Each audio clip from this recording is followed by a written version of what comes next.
Warren Buffett just did something that should terrify you. The Oracle of Omaha, the man who's made billions betting on America's growth, just stockpiled more cash than he's ever held in his entire career.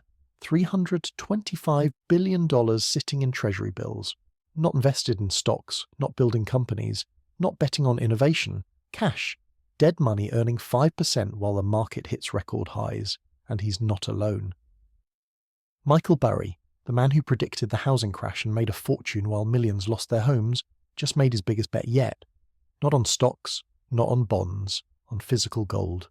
Ray Dalio, who built the world's largest hedge fund by navigating every crisis for 3 decades, is warning that something worse than a recession is coming. These aren't random moves. These aren't coincidences. These are the exact same strategies billionaires use before every major collapse. The same patterns that preceded the dot-com crash, the housing crisis, and every market meltdown in history. And right now, they're all flashing red. Here's what nobody's telling you.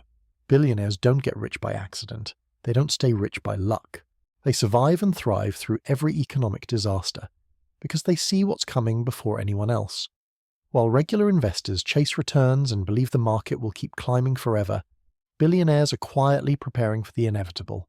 They're moving massive amounts of money, restructuring portfolios, and positioning for chaos. And the patterns are identical every single time. 3 specific financial moves that happen before every collapse. 3 strategies that separate the prepared from the destroyed. 3 decisions that determine who emerges wealthier and who loses everything. The first move is something most people would never think to do when markets are soaring. It seems crazy, counterintuitive, almost financially irresponsible. But it's the foundation of every billionaire's survival strategy. Cash hoarding at unprecedented levels, not just keeping some money in savings. We're talking about accumulating massive cash positions that dwarf everything else in their portfolios. Warren Buffett's Berkshire Hathaway now holds more cash than stocks for the first time in the company's history. Think about that. The world's most successful investor, the man who famously said his favorite holding period is forever, has more money sitting in treasury bills than invested in the businesses he loves. This isn't a small adjustment. This is a fundamental shift in strategy. But here's what makes this move brilliant. Cash isn't just about preservation during a crash. It's about ammunition for afterwards. When markets collapse, when panic sets in, when everyone else is forced to sell at the worst possible prices, billionaires deploy their cash hoards to buy incredible assets at massive discounts. Buffett proved this during the financial crisis. While banks were failing and the market was in freefall, Berkshire was making deals. Goldman Sachs, Bank of America, General Electric. Companies desperate for capital, willing to give Buffett preferred stock with guaranteed returns that regular investors could never access. The cash he'd accumulated during the boom became the weapon he used to get richer during the bust. The scale of current cash accumulation is staggering. Berkshire sold $134 billion worth of stocks in 2024 alone. They're net sellers for 8 consecutive quarters. This isn't portfolio rebalancing. This is systematic liquidation. They're converting productive assets into defensive positions because they see something coming. And they're not the only ones. Corporate cash levels across major companies are hitting record highs. The smart money isn't betting on continued growth. They're betting on survival and opportunistic strikes when markets crater. The psychology behind this move reveals everything about how billionaires think differently. Regular investors see cash as lazy money. They worry about inflation, about missing out on gains, about opportunity cost. Billionaires see cash as optionality. The ability to move fast when others can't. The flexibility to capitalize on fear when everyone else is paralyzed. During the dot-com crash, the investors who survived and thrived weren't the ones who held tech stocks hoping for a recovery. They were the ones who'd moved to cash early and bought real companies at fire sale prices when the bubble burst. But cash hoarding alone isn't enough. The second move billionaires make before every collapse is more sophisticated, more aggressive, and potentially more profitable. Strategic short positioning against overvalued markets and bubble sectors. This isn't gambling or speculation. This is calculated warfare against unsustainable valuations. Michael Burry built his reputation and his fortune perfecting this strategy. His bet against the housing market wasn't lucky guessing. It was methodical analysis of fundamentally broken economics masked by artificial optimism. Burry's current positioning tells you everything you need to know about where we stand today.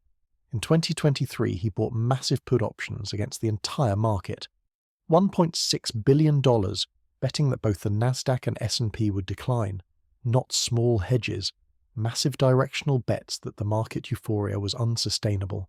He specifically targeted semiconductors, buying put options against the sector that had driven most of the market's gains. This wasn't random sector picking. Semiconductors were showing classic bubble characteristics: massive valuations, speculative fever, and fundamentals that couldn't justify the prices. The genius of Burry's approach is timing and scale. He doesn't short markets when they're already falling. He builds positions when optimism is highest, when everyone thinks he's crazy, when the consensus believes prices will keep rising forever. His short positions during the housing bubble seemed insane until they weren't. Banks were posting record profits, mortgage companies were expanding rapidly, and real estate was considered the safest investment in America. Burry saw through the narrative to the mathematics underneath. Loan-to-value ratios that made no sense, borrowers who couldn't afford payments, and a system built on lies. Today's setup shows similar characteristics. Market valuations at levels that historically precede major corrections. Price-to-earnings ratios in the top 5% of historical ranges. Companies with no profits trading at billion-dollar valuations based purely on hope and narrative. Artificial intelligence stocks priced for perfection, with revenue models that may never materialize. The same speculative fever, the same disconnect between price and value, the same belief that this time is different. Burry's short positioning isn't just about profiting from decline, it's about hedging against systemic risk. When markets are built on leverage, speculation, and artificial liquidity, corrections don't happen gradually. They happen fast, violently, with no time to react. The investors who survive aren't the ones who try to time the exact top. They're the ones who position defensively while markets are still rising, who build insurance against scenarios most people refuse to consider. The sophistication of modern short strategies goes far beyond simply betting against stocks. Billionaires use options, credit default swaps, and complex derivatives to amplify returns while limiting downside risk. They're not just hoping prices fall, they're structuring trades that profit from volatility, from correlation breakdowns, from the mechanical failures that happen when markets built on artificial foundations finally crack. But shorting overvalued markets is only part of the strategy. The third move billionaires make before every collapse is perhaps the most important. They diversify into hard assets that maintain value when financial systems fail. Physical gold, real estate, commodities, and other tangible investments that exist outside the paper money system. This isn't about portfolio allocation percentages. This is about survival insurance when currencies lose credibility and traditional assets become worthless. Burry's recent move into physical gold through the Sprott Physical Gold Trust demonstrates this principle perfectly. He didn't buy gold mining stocks or gold ETFs. He bought a fund that holds actual physical gold bullion. When financial systems stress, when currencies debase, when confidence in paper assets evaporates, physical gold becomes the ultimate store of value. It's been money for 5,000 years, through every empire, every currency collapse, every financial crisis in history. Every financial crisis in history. The scale of billionaire moves into hard assets reveals the depth of their concerns about the current financial system. Ray Dalio, who built Bridgewater Associates into the world's largest hedge fund, has been systematically repositioning his portfolio away from traditional financial assets and into what he calls inflation hedge assets. Gold, commodities, real estate in strategic locations, and inflation-protected securities. This isn't theoretical portfolio optimization. This is preparation for monetary system breakdown. Dalio's all-weather strategy was designed specifically for this moment. When you can't predict exactly what economic disaster is coming, you position for all possible scenarios simultaneously. Stocks for growth periods, bonds for deflationary crashes, commodities for inflationary spirals, and gold for currency crisis.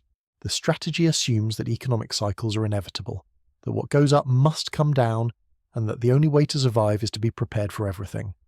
But here's where most people misunderstand the hard asset strategy. They think billionaires are buying gold because they're pessimistic doomsday preppers hiding in bunkers. That's not it at all. They're buying hard assets because they understand monetary policy better than anyone else. When governments print trillions of dollars, when debt levels become mathematically impossible to repay, when central banks manipulate interest rates to levels that distort every price signal in the economy, hard assets become the only refuge that maintains purchasing power. The current monetary environment is unprecedented in human history. The Federal Reserve's balance sheet expanded from under $1 trillion in 2008 to nearly $9 trillion at its peak. The European Central Bank, Bank of Japan, and other major central banks have followed similar paths. They've created more money in the last 15 years than existed in the previous century. This isn't stimulus anymore. This is desperation.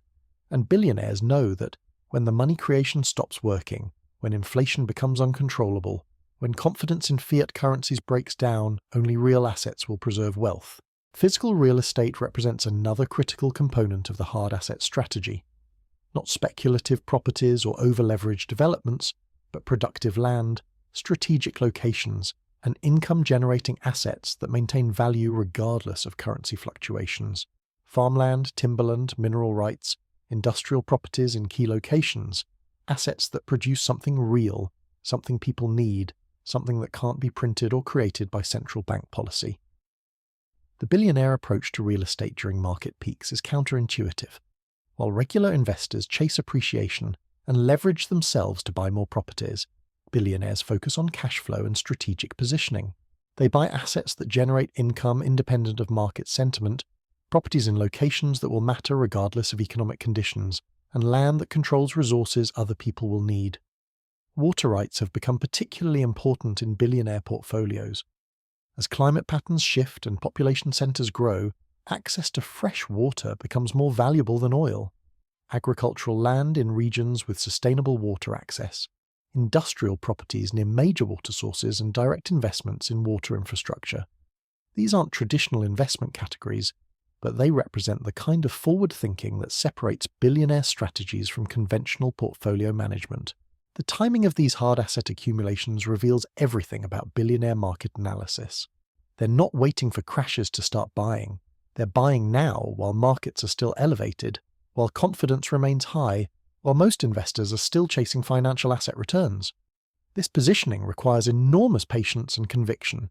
Holding gold while stocks hit new highs feels wrong to most people. Buying farmland while tech stocks double feels like missing out. But billionaires understand that the best insurance policies are purchased before you need them. The sophistication of modern hard asset strategies goes far beyond simple commodity exposure. Billionaires are investing in resource extraction companies, renewable energy infrastructure, strategic mineral deposits, and supply chain assets that control the flow of essential materials. They're not just hedging against financial collapse. They're positioning to profit from the rebuilding that comes afterwards. Energy independence represents a critical component of hard asset strategy. While markets obsess over electric vehicle stocks and renewable energy narratives, billionaires are quietly accumulating assets that control actual energy production and distribution. Oil and gas reserves, solar and wind installations, battery manufacturing capacity, and electrical grid infrastructure. When financial systems reset, when currencies stabilize at new levels, when economic growth resumes, energy assets will determine who controls the recovery. The agricultural dimension of hard asset positioning reflects deep understanding of fundamental human needs. Regardless of market conditions, currency values, or economic systems, people need food. Billionaires are buying farmland not as passive investments, but as strategic control over food production systems. Vertical farms, sustainable agriculture operations, food processing facilities, and distribution networks. These assets generate income during good times and become absolutely critical during crisis periods. But the most sophisticated billionaires understand that hard assets alone aren't enough. The third move requires geographic diversification across jurisdictions that offer different risk profiles and regulatory environments. Swiss banks, Singapore real estate, Canadian resources, Australian mining operations. When domestic systems fail, when governments become desperate for revenue, when capital controls and wealth confiscation become policy tools, international diversification becomes survival necessity. The current positioning of billionaire capital reveals unprecedented geographic spread. Assets in countries with stable currencies, strong property rights, and independent legal systems. Jurisdictions that historically maintain neutrality during global conflicts, that resist monetary manipulation, that protect private property even during crisis periods. This isn't tax avoidance. This is systemic risk management at the highest level. Technology infrastructure represents the newest category of hard asset investing. Data centers, fiber optic networks, satellite systems, and digital infrastructure that maintains value regardless of traditional market conditions. As economic activity becomes increasingly digital, as cryptocurrencies gain acceptance, as remote work becomes permanent, control over technological infrastructure becomes as important as control over physical resources. The convergence of all three strategies reveals the billionaire playbook in its complete form: massive cash positions for flexibility and opportunity, strategic short positions for protection and profit during collapse, hard asset accumulation for preservation and control during reset periods. These aren't separate tactics. They're integrated components of a comprehensive survival and growth strategy designed for the economic transformation that's coming. The mathematical certainty driving these moves cannot be ignored. Current debt levels, demographic trends, monetary policy extremes, and geopolitical tensions create a situation where major economic reset becomes inevitable.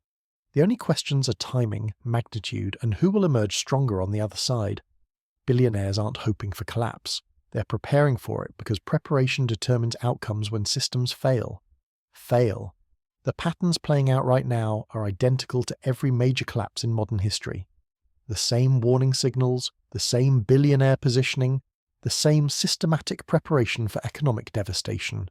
And if you understand what's happening, you can position yourself alongside the smart money instead of becoming their profit source when markets crater.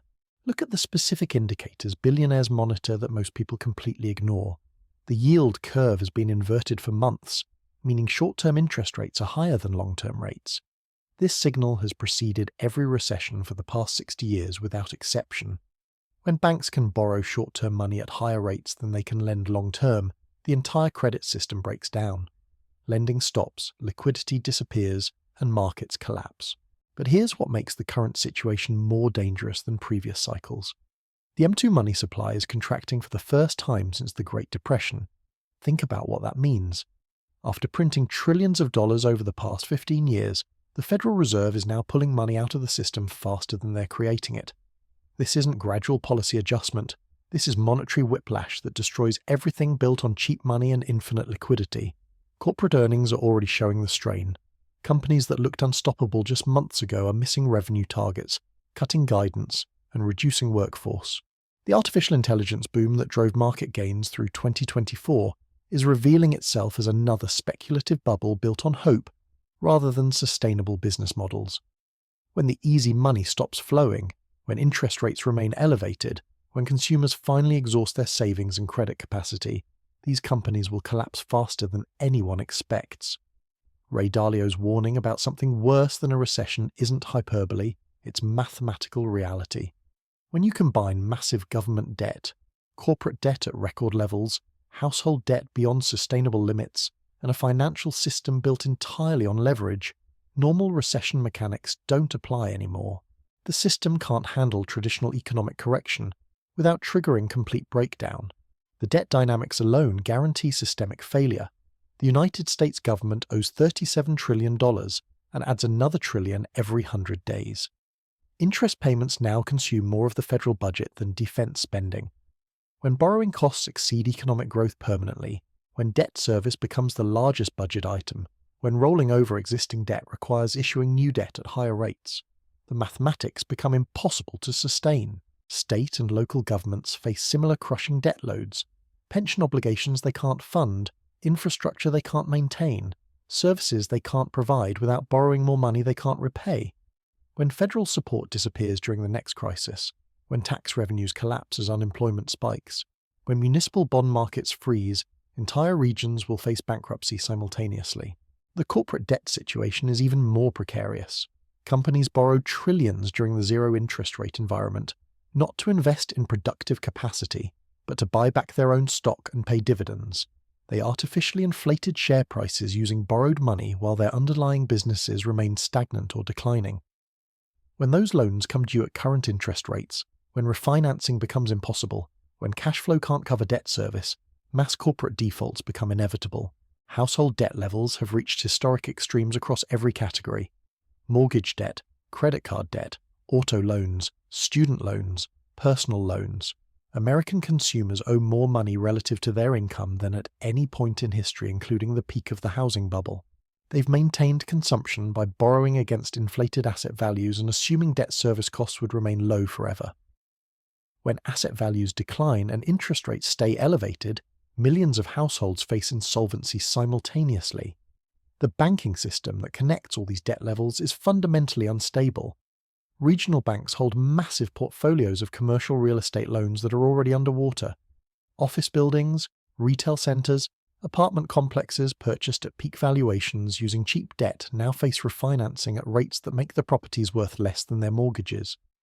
When these loans default, when property values collapse further, when depositors lose confidence in regional bank stability, the entire financial system faces liquidity crisis. But here's where billionaire positioning becomes most crucial. They're not just preparing for market decline, they're positioning for the wealth transfer that happens during every major crisis. When assets are forced into liquidation, when desperate sellers accept any price, when credit disappears and only cash buyers can operate, billionaires deploy their accumulated capital to acquire incredible assets at fractions of fair value. The scale of opportunity during crisis periods is difficult to comprehend. During the Great Depression, wealthy families bought entire companies for pennies on the dollar. Prime real estate in major cities sold for less than construction cost. Productive assets with decades of cash flow, potential traded at liquidation values because no one else had access to capital. The families who positioned correctly didn't just survive the Depression, they emerged controlling vast portions of American industry. The 2008 financial crisis created similar opportunities. Warren Buffett's deals with Goldman Sachs and Bank of America generated guaranteed returns that retail investors could never access. Private equity firms bought distressed assets from desperate sellers and restructured them into massive profits. Real estate investors with cash acquired rental properties at 50% discounts and built generational wealth as markets recovered. The next crisis will create even larger opportunities because the scale of dislocation will be unprecedented. When commercial real estate collapses, when over-leveraged companies fail, when governments auction assets to raise revenue, the investors with cash and patience will acquire control over productive capacity at historically low prices, but only if they position correctly before the crisis hits. The international dimension adds another layer of complexity and opportunity. Currency crises, sovereign debt defaults, and geopolitical tensions create dislocations across global markets simultaneously. Countries with unsustainable debt loads face economic collapse that forces asset sales to foreign investors. Political instability creates opportunities to acquire strategic resources at distressed prices. Trade disruptions create arbitrage opportunities for investors positioned in multiple jurisdictions. The technological transformation happening alongside economic crisis creates additional opportunities for prepared investors. Artificial intelligence development requires massive capital investment and infrastructure that only well-funded entities can provide. Renewable energy transition demands financing that traditional markets cannot supply during crisis periods. Digital payment systems and cryptocurrency infrastructure need backing from stable capital sources when fiat currencies lose credibility. The agricultural revolution driven by climate change and population growth offers opportunities in farmland, water rights, and food production technology. Urban real estate in strategic locations becomes more valuable as remote work patterns, permanent and traditional office space loses relevance. Manufacturing renaissance in key regions creates opportunities for investors who understand supply chain restructuring and reshoring trends. But accessing these opportunities requires more than just having capital available. It requires networks, relationships, and expertise that most investors lack. Billionaires don't just accumulate cash and wait for deals to appear. They build relationships with distressed asset specialists, bankruptcy attorneys, restructuring experts, and international facilitators who can identify and execute complex transactions during crisis periods. The regulatory environment during crisis periods favors sophisticated investors who understand how emergency powers and policy responses create new investment structures. Government bailouts, tax incentives, regulatory relief, and direct subsidies flow primarily to investors with the resources and knowledge to navigate bureaucratic systems. Small investors get unemployment checks. Large investors get preferential financing, tax credits, and exclusive access to distressed asset programs. The time horizon for these strategies extends far beyond typical investment planning. Billionaires position for cycles that last decades, not quarters. They understand that major economic resets create new baseline conditions that persist for generations. The families who positioned correctly before the Great Depression built wealth that lasted through multiple subsequent cycles. The investors who bought assets during the 1970s stagflation period created fortunes that compounded through the following boom decades. 3 moves: cash accumulation, strategic shorting, and hard asset diversification. The billionaires are positioned, the patterns are flashing red, the mathematical certainty of collapse is undeniable. The only question left is whether you'll follow their playbook or become their profit source when everything craters. Time is running out to choose your side.